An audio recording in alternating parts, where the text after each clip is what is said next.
Hello, Internet, and welcome once again to the free-to-play cast brought to you by MMOBomb.com, your home for all things free-to-play related. I'm your host, Mike Byrne, aka Magicman.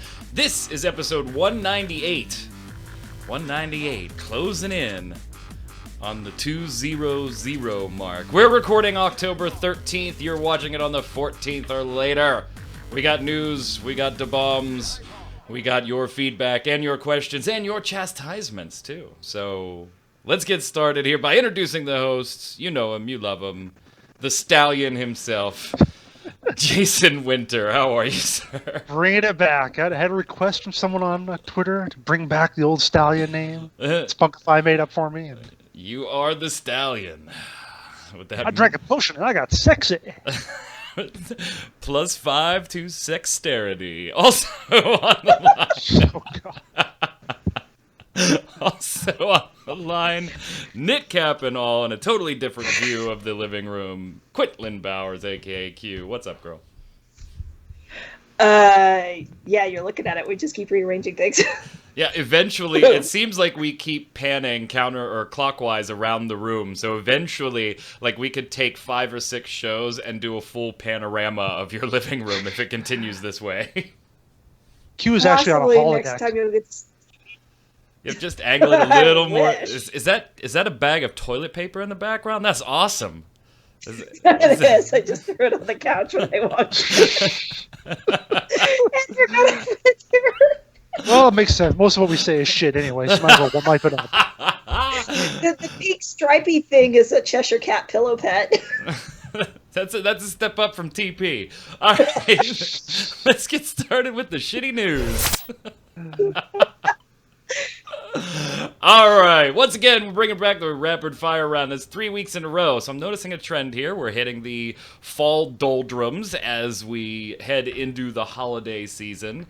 So lots of smaller news, lots of interesting little tidbits, but nothing to really blast anybody about or praise anybody about. So let's kind of go through rapid fire, get your thoughts on a few things. First, Starfall Prophecy, the expansion for Rift, slated to be released in the fall, so they still don't have a date on it. That was again confirmed just recently on the forums that there is no official date. They do have internal targets. That beta, open beta for the expansion... Okay, we'll get to that in a second, because Jason and I both kind of raised an eyebrow on that one. But open beta for the expansion was supposed to kick off today. However, it has now been delayed to the week of the 17th, so we'll see it sometime next week, the open beta for Rift's latest expansion, Starfall Prophecy. So Jason, first let's start with you. We both kind of raised eyebrows on an open beta for an expansion. Now, that's not unheard of. You know, it's not unheard of. WoW does some beta testing, but I don't seem to remember WoW doing, like, open betas for it. It's more a closed segment of we're going to test X number of things, throw it on the PTS, test it out, next week we'll do this. You don't normally see, too often, a just open beta call for an expansion. You know, now that I'm thinking of it, I think I recall Guild Wars 2 doing something like that with Heart of Thorns, where they had their closed betas as usual, that you had to register or whatever to get into, but then they had an open beta, or it was at least a beta in the open world. Like, you could take the new class, like the Revenant, you could run them around wherever you wanted.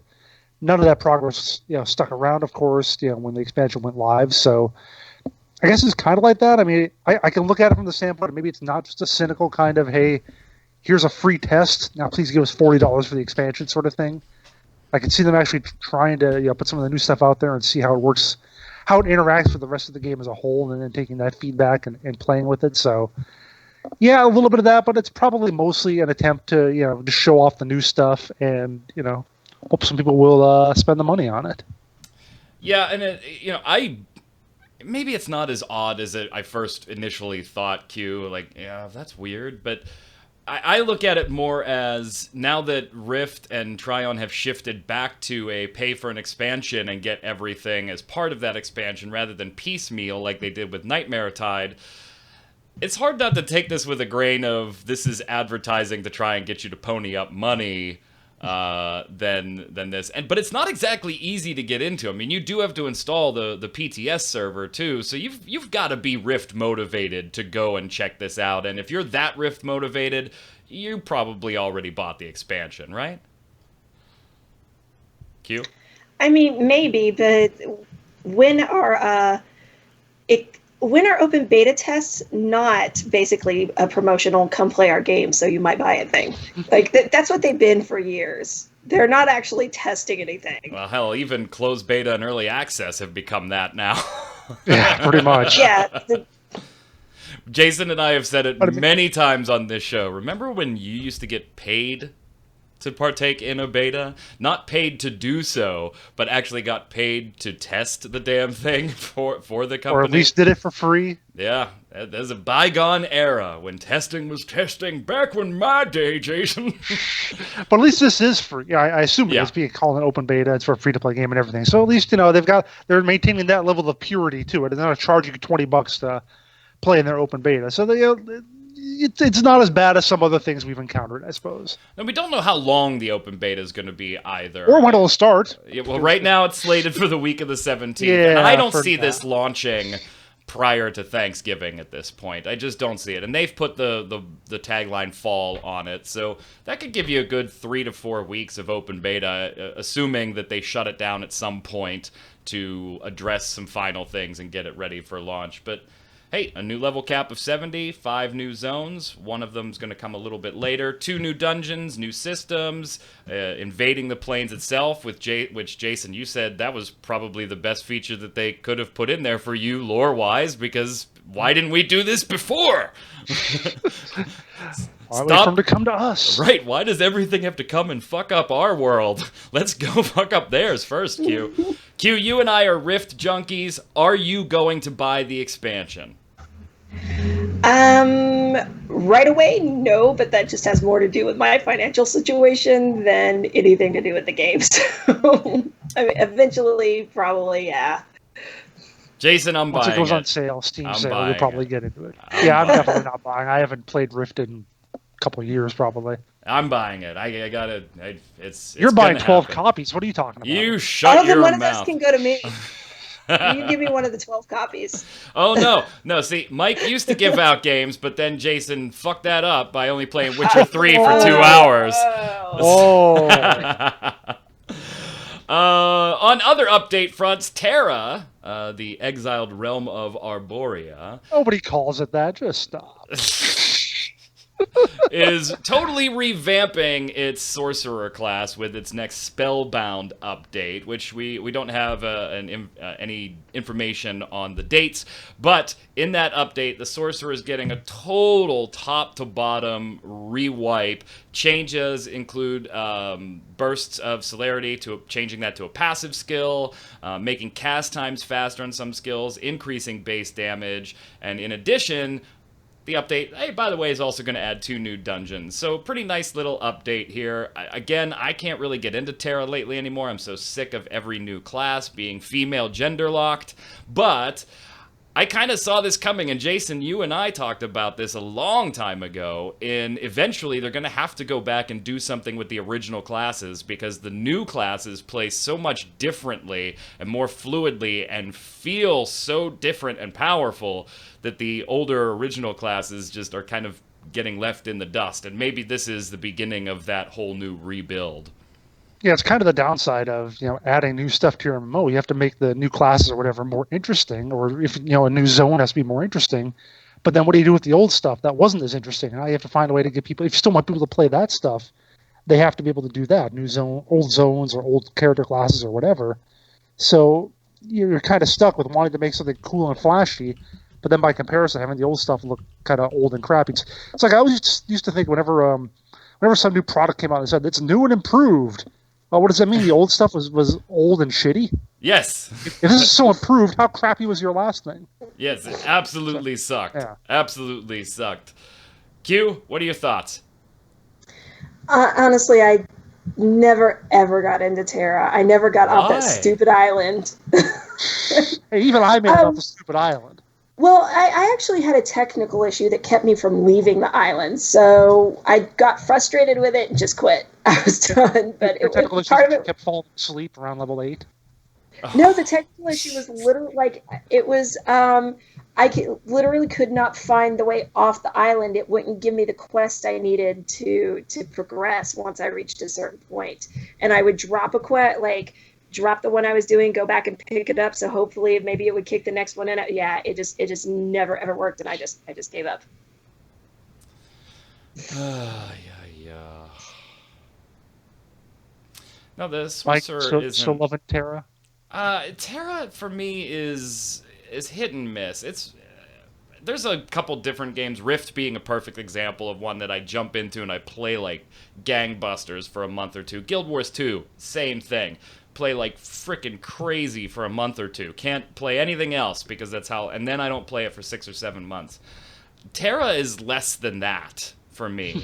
Like when I jump into Terra, I'm normally really enjoying it, but it only lasts for 2 or 3 weeks, and then I don't play it for a long time. And I don't know what it is, because I'm playing the max level stuff. I could not bear to go back and re-level anything at this point. It just would not. I'd shoot myself in the face before I did that. But I don't know what it is. And a lot of people, here's the comments on the article to give you an idea. 70 calories, says sorcerer gender lock confirmed. Well, yeah. Babu, another boring update. Nothing new. You just did the same shit like you did last patch. New dungeon, grind new gear, upgrade gear, repeat again on next patch.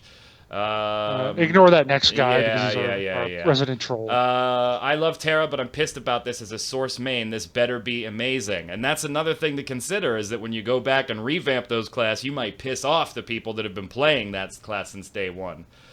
Something about this update has me interested, but sad I don't play Terra online. Good luck for all who do, though. So I just don't know. There's something about Terra, and maybe the viewers can put their finger on it for me. It just doesn't grab me, even for short periods of times, like something like Rift or Guild Wars 2, or even Riders of Icarus is a more current example of something that grabs me for longer periods of time than Rift does, or than Terra does.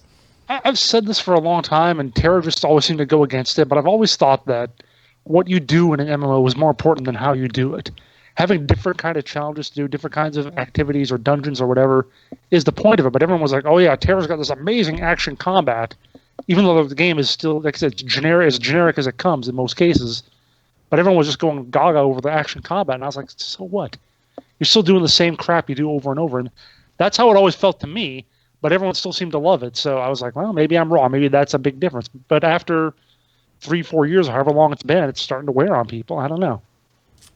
Q, you and I get to sit back for this one, so just chill and relax a little bit. Oh, yeah. This next one belongs exclusively to Mr. Jason Winter, as Lord of the Rings Online brings players right up to the edge of Mordor in their new cinematic, showing off the Black Gate. We're there, Jason. We're there. Tell us about it. I still got the card they sent me about Riders of Rohan. Defend Rohan. Good lord. That's a good one. I've got a shirt and I've got a banner too they sent me. Anyway, I haven't played Lodra in like a year. That's the sort of thing. It's like, yeah, it's nice that they're finally going to sort of kind of go to Mordor, but I think they're just behind on that. Like, we used to joke about this back in like 2008 or so. It's like, oh, we'll hit Mordor in like 2017 or something. Ha ha. That might actually be about correct. I think I actually remember that being the exact date we gave, like 2017. Well, you're going to be close. Yeah, and the thing is, I just think like so many of the people who I played with back then, I mean, they're all gone. And it's nice that they're getting there. Maybe I'll check it out. But I haven't even looked at like the last 2 updates or so. But nice that they're going there. They're going to have to finish it eventually. And then once they do that, once they finish that main story, I think they got to just shut it down. I mean, they're not going to get anybody. They're not going to get any new players doing different stuff. I think it just is just as well for it to, go out to pasture. Well, there's your Lotro update. Q, this one belongs to you, being the PvP queen here. How'd you feel about Blade and Soul kind of outlining their plans for in-game broadcasting competitive events and tournaments here? I mean, it's one of those things, I'm a fan of the watching PvP for sure. So as long as they can make it completely watchable for me, whoever else isn't actually bothering to play the game and just wants to watch it, I'm cool. It seems interesting to me. I mean, it seems like they are making a big focus. So if you don't know what we're talking about, NCSoft has been working on plans for Blade and Soul to make the game itself more PvP and tournament friendly. And so they've been working on spectator features, development tools required to run the game, making the community's ability to actually broadcast things and tournaments easier, and focusing on community tournaments for the rest of this year, focusing on the 2017 World Championships next year. So there will actually be officially NCSoft-sponsored community tournaments as well, both in North America and in Europe. And then, of course, they'll stream those on Twitch. To me, this really doesn't matter. I really wouldn't watch it that much. It just doesn't do it for me. But it is nice to see.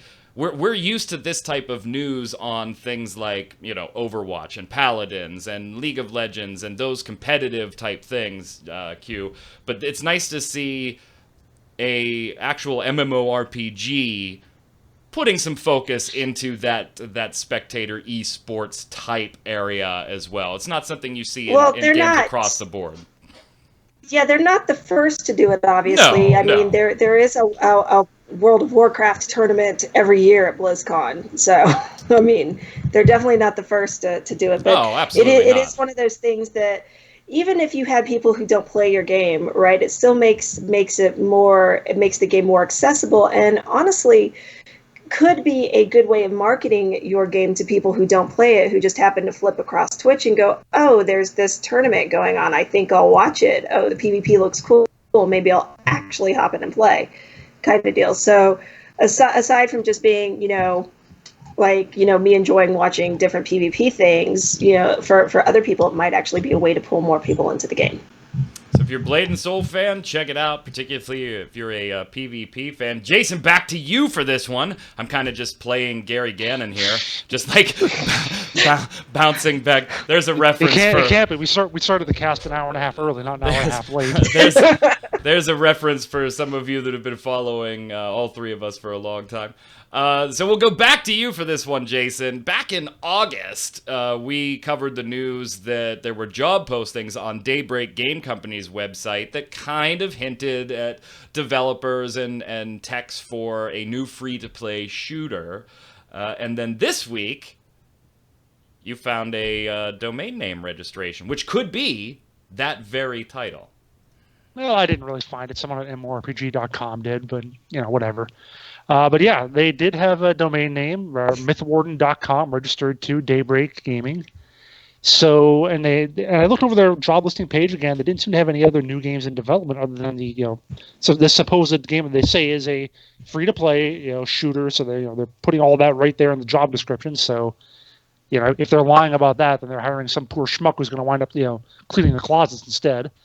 But yeah, Myth Warden is something new that they're developing apparently, and it could be their new game if they're planning to do any new game at all, which we've heard nothing about publicly since EverQuest Next, went in the bin. So nice to see that there's maybe still something going on. They've maybe actually got enough of a plan behind it to see what kind of name to give it a name. So. Q, I just can't shake the feeling that we're going to have yet another Paladins, or Overwatch, or Gigantic, or Lawbreakers, or insert 900 other titles names from the last year. Look at the titles, right? Lawbreakers, Myth Warden. Like, that doesn't sound like a title. Well, or even Overwatch. You gotta merge two words together. Overwatch, Myth Warden, Lawbreakers. Unless you're Paladins. Wait, that one doesn't work. Sure, whatever. Yeah, I know. Gigant. Battleborn. Battleborn. Okay. Yeah. I just can't shake the feeling that it's going to be another one of the team brawlers, the arena battler type games, and Jesus God, Daybreak, you're late to the party on this one. If that's what's happening here. Just a little bit. Q, you're doing the duck face. What do you got going there? just the whole late to the party thing. But if you think about it, I mean, it is one of those things, right? We went where MMOs and then suddenly MOBAs are like the super popular thing, which they still are based on, their short jump in playtime, whatever. And now you have the team shooter thing, some with MOBA elements, but the whole team shooter thing, again, really easy to jump into and play kind of thing versus, investing a ton of time into an MMO. So I don't know too. I mean, people are so arbitrary in when they pick what games they want to play. It can either be because they like the company or they just happen to like the art style or, whatever it is. So they might Daybreak not doesn't have any of that completely going late on. to the party. I don't know. We haven't seen the art style though, so that might totally do it for some people. Maybe I'm not joking. Maybe it could be a CCG. Oh God. Well, no. Then wouldn't they have an ad? Oh, it's a shooter CCG. Wait, no, we have one of those. Oh yeah, and if they're related to the job posting, then they seriously miscast those job postings. Yeah, that's true. That's true. Speaking of CCGs, I got 2 weeks before my new TCG comes out. My real life TCG, Final Fantasy Opus 1. And you're going to play that with who again? Shut up. WildStar's Red Moon Munity update coming in November, and Shades Eve, the Halloween event, is coming soon as well. So, Chad Pappy Moore took to the forums, congratulated players on their progress through the Red Moon Terror Raid. I have not played that at all. My WildStar is so out of date that it would probably take 3 hours to update and patch and everything anyway, and it's not like I have anybody to play with. If you want to play WildStar, please let me know. I would play WildStar. I just need people. But their Halloween event, Shades Eve, is right around the corner, and then in November, they'll be getting the next update, the Red Moon Mutiny update. It's the second raid phase, adds more boss, climactic battle, with the big baddie at the end, yay. But if you're not into raiding, look for cross-faction dungeons, PvP leaderboards, and the usual assortment of events, holidays, and stuff. I don't really think we need to pass this one around. WildStar is updating stuff. If you like WildStar, go check it out. Yeah. There we go. All right. So moving on, I think this one, I find this really amusing, and it's probably more amusing in my head than it is actually written or anywhere. But so, Star Wars The Old Republic's Knights of the Eternal Throne, their next upcoming expansion, which they announced at New York Comic-Con. That's going to be released episodically, in little episodes, little chapters, like it was before, except they're all going to be released at once. So boom, just dropping them all at once. And then, as we got more detailed with this information in the trailer and with some forum posts from Eric Musco, the community manager, we found out that this expansion is going to focus more on group content. So after we kind of praised them for their last expansion, Jason, for doing what it seems works for their audience. Yes, it's an MMO. Yes, playing with lots of people. But BioWare does the story really well, makes you really want to play through it, like you're playing Knights of the Old Republic type games. And we praise them for that. Maybe it didn't pan out exactly the way we thought as far as player feedback, because this expansion is now being dropped in one swoop and shifting back to more group-oriented content. Not to say solo players, you're asked out, but it's shifting back to more of a group-oriented experience. Well, to be exact, first of all, with the previous one, Knights of the Fallen Empire, they released they released the first 8 chapters at once, and then doled out every chapter month by month. Right. So they did have a big chunk at the beginning, kind of like what they're doing here, but it doesn't sound like they're trying to do the follow-up afterwards. So maybe these chapters are going to be a little longer, maybe take some more time to get through. And then I think they said after Eternal Throne's launch, they'll refocus on group content. So that'll probably be a little later, maybe not right away with this. But yeah, it's a good point. It's something I just see in MMOs all the time. It's like they say, we're going to focus on this. This is our big thing. And the next year, we're focusing on the complete opposite. And the year after that, okay, we're going back to focusing on the first thing again. So they can't seem to do both at once. And this is not just SWTOR. I saw it with Lotro. I've seen it some more with Guild Wars 2. I don't know. I mean, maybe it's Maybe it's that they figure they need to really capture that one group. Because the player feedback is basically, oh, why doesn't this happen in the game? So they're like, okay, we'll do all of this. And then the people respond to that like, oh, well, now you stop doing this. Okay, we'll do this. Oh, now you stop doing this. Okay, we'll go back to that. I just wonder if that's how a lot of this stuff goes, how the cycle goes in MMOs. Just go back and forth from one thing to the other. And yeah, it kind of gave me the feeling, Q, of trying to appease all players, and you're going to lose very quickly when you do that. Stick to what you do very well, and keep doing that better and better, is my mentality. The direct quote from the post was, what we said is that after Kotet's launch, the team is refocusing on group content. Our hope is that as part of the January producer letter or live stream, we will have more specific updates on what to come. This includes all type of group content, but was a specific answer to the question of operations. And again, that's something we called out right away, is that Raiders were kind of assed out here, Jason. Q, your thoughts? I really kind of agree with what Jason was saying, although it actually made me think of console launch cycles where they announce something and they're like, we're concentrating on all these things, and then everybody goes, what? And then they come back later, no, we're actually concentrating on this. You mean the Xbox One? That would be one. But I don't know. I mean, I do agree that BioWare, what you would think of as BioWare's primary audience, right? They'd be there for the story and stuff like that. But when you are talking about an MMO, and also just including the fact that it's Star Wars, right? You're getting fans that are not necessarily BioWare fans because it's Star Wars. So you're getting people who may not even necessarily be MMO players because it's Star Wars. So trying to appease everybody at once. I was even actually talking to a game developer yesterday for an interview, and that was one of the things we were talking about, is like everybody seems to try to just throw everything into their game to catch all the people, instead of going, this is our audience, this is the audience we're going for, let's do the best thing we can for them.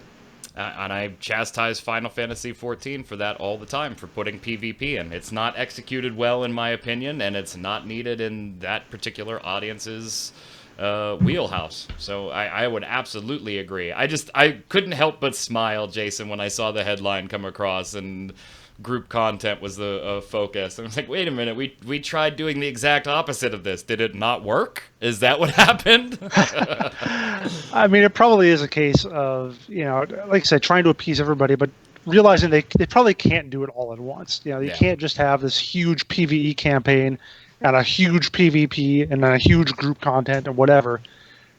I mean, you probably just have to dole that out in pieces. And no dev team, even BioWare's dev team for the Old Republic, isn't big enough, I guess, to handle all of that at once. But they're going to get my money because I'm going to check it out just like I did the last expansion, work through all the chapters, going to do the same thing here, and everybody that watches this show knows my motto. If you're going to play Star Wars, just sub. Forget the free-to-play option. Before we get to the bombs, Jason, you did a first look this week for an oddball little game that kind of flew under the radar in a lot of places. Tanki X, which is a tank combat game, but not as in-depth as maybe you World of Tanks or War Thunder fans will be looking for. This seemed, when I watched your first look, this seemed maybe, I guess the best way to describe it is a little more arcadey than simulator. Is that a fair description? Yeah, definitely. It's not got the tactical, kind of know-how or all the, crazy branching tech trees or whatever that you expect in, other tank games. Much more simpler, much more just to jump in and play and shoot stuff up and probably get killed at least as much as you do the killing. There's a little bit of strategy there. You can trick out your different guns or your different hulls. You can level them up. So you've got a fair amount of customization, fair amount of different things you can do and different things you'll encounter on the battlefield. But yeah, just something that it seems like it'd be a great game for like a drunk Friday or something. Except for trenches. Except for the damn trenches. Oh my god, that trench gets me every freaking time. Go watch the first look, and I'm telling you, the best moment is when Jason is super giddy, Q, about he's got the flag, and he pretty much has a clear shot back to the base. He's got some help flanking the sides, so he's like, oh, I got this, and then nosedives into a trench. dies. They should have warning signs for that damn thing. And the flag gets stuck in the trench until it respawns back at the base 2 minutes later. It is by far the best moment of a first look in a long time. I called it out just a few Yeah, you minutes did. before. Trench. Yep. And I then you hit the damn thing again.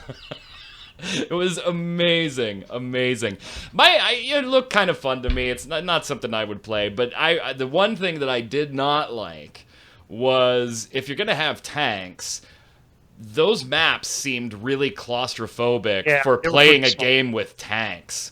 Not only were they small, but it was like tight quarters, and like you really had to pick certain spots for long range shots because most of the map was dodging and weaving between buildings, which I thought was kind of counterintuitive for tanks. It would be like, hey, let's make an air combat game queue, but you got to keep your plane on the ground.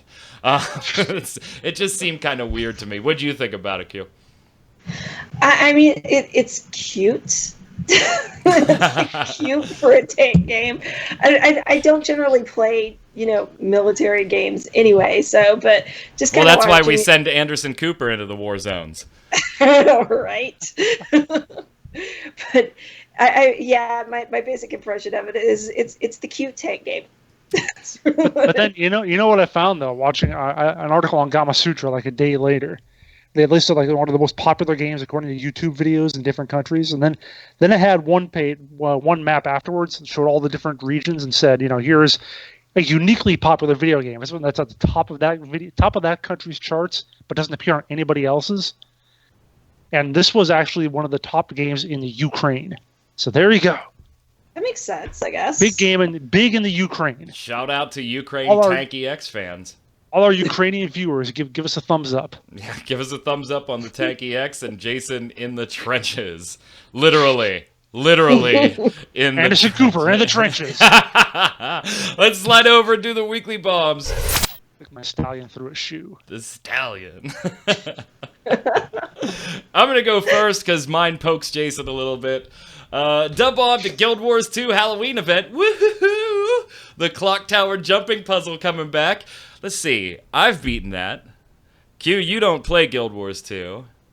Somebody else on this panel plays Guild Wars 2 more than I, but I don't believe has beaten the clock tower jumping puzzle. Is that you, Jason? Are you going to get it this year? No, it's Zach. Yeah, right. It's me, and I don't know. What is it? You get too aggravated and fuck it, I'm out of here? Yeah, I give it like 2 or 3 tries. I'm like, God damn it, there's no way to make that jump. It's impossible to make that jump. I don't care if the 3 people in front of me just made that jump. It is impossible. Screw it. I'm done. Go ahead, Q. I love yours. Oh, it's something. Oh. Sorry. So to TSW, I'm giving an A-bomb for not having their Halloween event up yet. Why is this thing not up yet? I want to go do Halloween stuff. It's TSW. There should be Halloween stuff. But they did put out their cute little hide and seek or game. So Hide and shriek, yeah. Yeah, but it's a hide and seek game. Well, you're kind of perpetually hidden because you're invisible. So I'm giving him a bomb for that because I do like them putting out these weird little games that tie into the secret world. I love the park. I still haven't finished it yet, though. I haven't had time to play it. Go ahead, Jason. I'm just going to give a bomb to Patrick Stewart just because he's cool. And I am not going to argue with you. I don't think anybody in their right mind could argue with that. I agree. Elusive X Treasure says, A-bomb to guild drama. Oh boy, here we go. My former guild leader blew up at my best friend over essentially nothing. Well, that's usually the case, isn't it? Then proceeded to make all kinds of issues between members and kicked all but himself and 3 others from the guild. I hope it's not a game where people were in this guild. I hope it's not a game where there's, a requirement of 5 people for a dungeon. The whole thing was aggravated and really silly. A friend of mine corralled the ousted members, and we formed a new baby guild. Unfortunately, it means our raid team needs work, as what we have is 6 people, 3 of which are healers. We ended up chatting for the rest of the night and laughing about the whole incident, but it did suck a little. I think we've all been there, haven't we? No, because I don't join guilds run by 12-year-olds. Hey, you want to join my guild, Jason? Are you over 12? I am over 12, but I'll give you some Prove it. drama sometime. I almost showed my license to the camera. That would have been really fucking dumb. Show your passwords. Oh, yeah. When Jason showed us his password book. I didn't show the actual passwords, just the notebook. This is my password book. Oh, that was amazing. It's like, Jason, put that book down. Oh, come on, no one's going to come in and rob me. Go ahead, Jason. Take the next one. I wouldn't bother to have my Tanki X password. Oh, God. Elf1 says, A-bomb to Skyforge. They messed up everything. Character customization in terms of build variety is gone, and they removed a bunch of skills that people loved.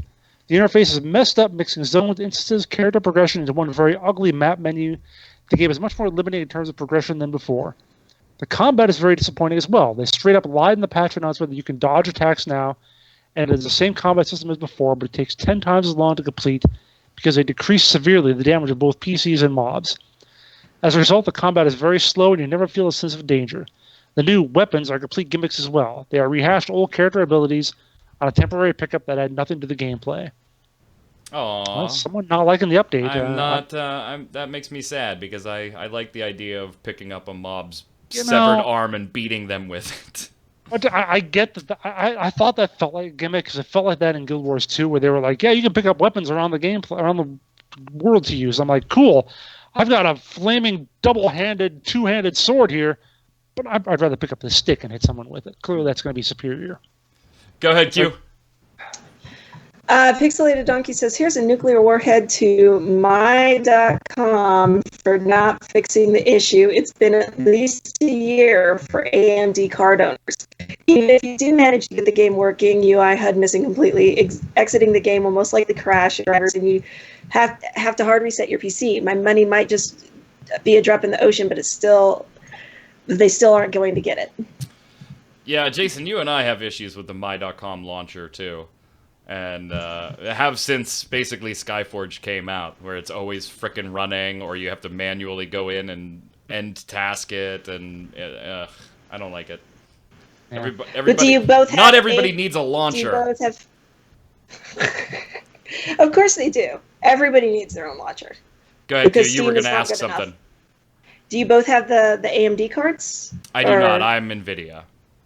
So it's not just an AMD issue then. They just suck. Yeah, I hate their launcher. I don't know. I never had that much trouble with it. Michelle Sanctuary, I remember you tweeting about when you shut it down in the task pane, it didn't shut down. You ended up having to control, delete, and So manually Skype kill it. does that too. I think it's annoying when everybody does it. So Michelle Sanctuary says, dub bomb to new publishers and new game development studios for emerging. It's very good for the gaming industry, new strong companies jumping in, and more games for us. I think we all agree there. Jason, somebody blasting us about our Magic the Gathering chat last week. Crybo, talking about how Magic the Gathering creator is a hypocrite by saying free-to-play cash shop games go out to rip money off of whales. Dude, Magic is older than your face. Actually, that is incorrect. My face is twice as old as Magic. Not quite. And there was no other way to play cards. That was idiotic and dumb. And by the way, Magic was supposed to be one more cardboard game, but they didn't have the cash for it. So the guy on a budget created Magic the fucking Gathering. Now, that was a different game, and that was completely different. But no, I mean, I don't get it. He is still relies. It's not that it goes to rip money off. I mean, you can always say that anybody making a cash shop or something like incremental purchases like Magic isn't ripping people off, but it's roughly the same thing. Trading card games are basically loot boxes. The individual packs are loot boxes you pay for. You get randomized stuff out of it. So saying that one is okay while the other isn't is kind of iffy. That's what we thought too. Correct. He is correct. There's no other way to play cards in the real world like that, but it's tough to say that this is great, but the other one isn't. So, go ahead, Q. Metallica fan 1442. Do you guys have a Patreon page? We do not. We do not. But if you want to throw money at me, right? I mean us. Let me give you my PayPal email address. No, if you want to support us, and we definitely appreciate it. We do not have a Patreon. We try to stay away from crowdfunding and stuff like that, and we're very traditional ad-based. So whitelist, mmobomb.com, please let the ads play. They are not as annoying as some of the other sites. I promise you that. And watch the ads on YouTube, and every little bit, every couple of cents helps. And so we try to keep it very traditional. So please help us out if you want to support by watching the ads on YouTube and whitelisting the site itself. Gospodin Phantasmo says, and Jason, I put this here specifically for you. One thing I really like is remote looting and pending loot mechanics in Lord of the Rings Online. When a mob is killed, the loot goes directly to the player's inventory. It means no more clicking on corpses or loot on the ground.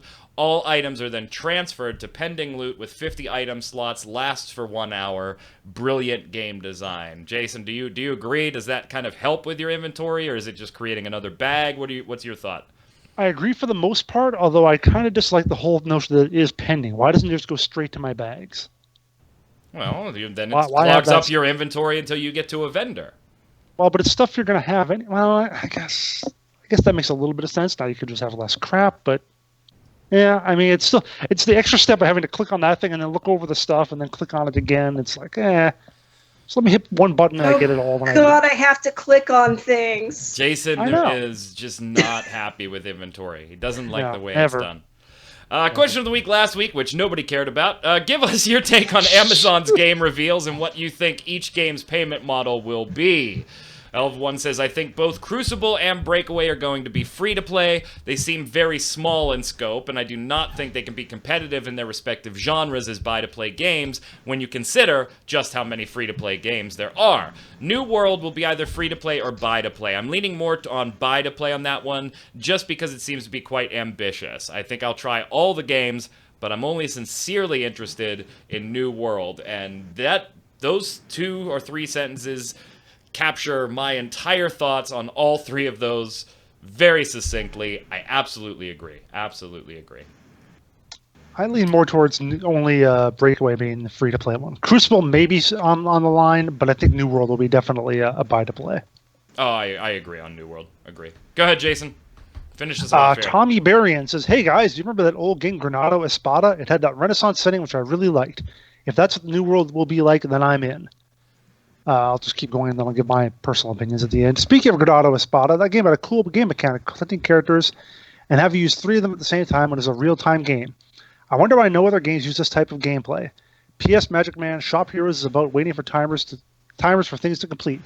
I play it while playing other things. Well, thank you for giving me that update, because I said I was going to check it out based on last week's comment by Tommy, but nope, I don't do the waiting for timers game, sorry. I remember Granado Espada. I never played it, but I was familiar with it, and I mean, in terms of just the genre and the look, that's okay, but I don't think that's what this is going to have to look like. This is what this New World is going to have to be successful. I think it's going to be about the gameplay. Again, like I said with Terra, what you do in the game is more important than necessarily how it looks or even what kind of game mechanics it uses. In terms of collecting characters and using multiples at the same time, they tried that in Star Trek Online, and I don't know, I've never really liked it.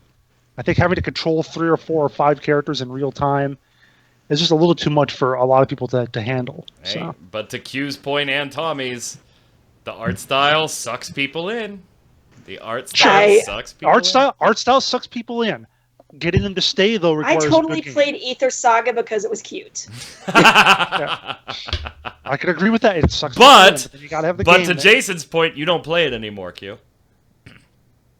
Well, that had more to do with the fact that I just didn't have anybody to play with, which is why I don't play most of the MMOs. I don't play anymore. The reason you didn't have anybody to play with is because nobody stuck with it. So no, nobody ever played it that I knew. So I will find something good in every game. You two are cynical bastards. Question of the week for next week. What has you watching Revelation Online? Getting ready to go into closed beta in just 2 weeks here. Are you eagerly awaiting Revelation Online in the West, or is it just another MMORPG on the pile for you? Let us know what and why in the comments below. Don't forget your weekly bombs. Dub bomb for something good, A bomb for something bad. Until next week, Q, where can everybody find you? Floating around on the internet, on Twitter at Quitland. Mr. Stallion himself.